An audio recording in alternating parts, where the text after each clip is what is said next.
Good morning, everyone. I'm Dr. Sistare. I'm Palm Beach's newest cosmetic surgeon. Thank you for watching my video today. Today I'm going to talk to you a little bit about breast augmentation.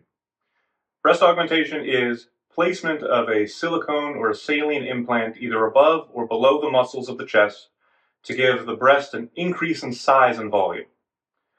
There's a few different questions that I get asked frequently.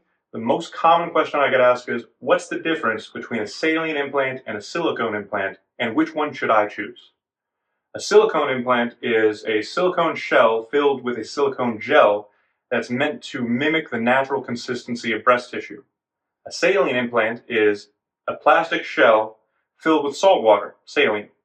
It used to be that all implants were saline until manufacturers could develop a silicone gel that mimicked natural breast tissue more consistently. So now we have two options.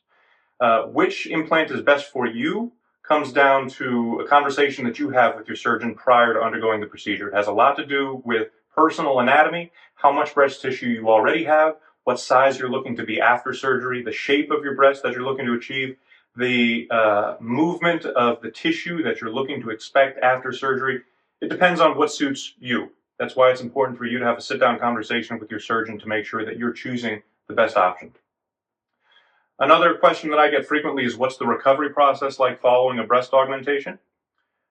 It's not unexpected to see a little bit of bruising, feel some tenderness, definitely feel some tightness, especially the day after surgery. Most of that goes away in about 72 hours after surgery.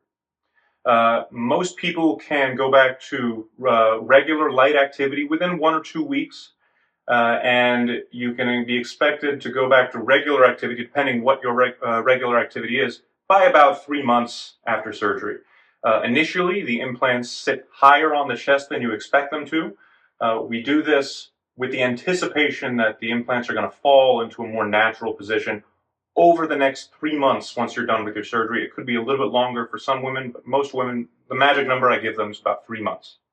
What I explain to people beforehand is this is a journey.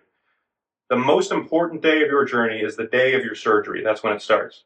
There's a healing process and an acclimation of your body to your newly placed implants that takes 3 to 6 months following surgery. You're not alone on this journey. I'm here with you. I'm going to be with you every step of the way, but it's not a one and done fix. It requires time for your body to heal and to get used to the newly placed implants. The third question I get a lot is, how long do the implants last? And the short answer that I give is as long as you need them to.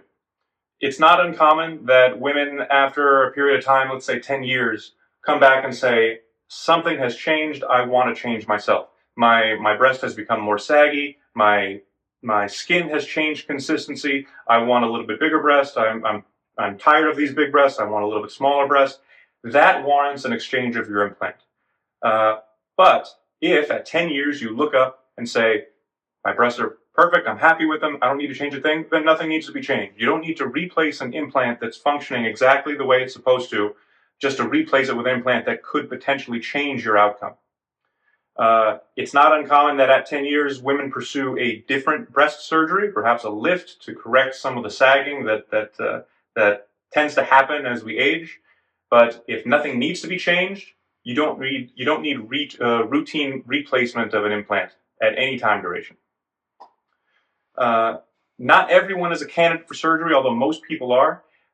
It's important for you to understand and have a good expectation of the changes that you're going to go through both during surgery, immediately following surgery, and then the few months after surgery.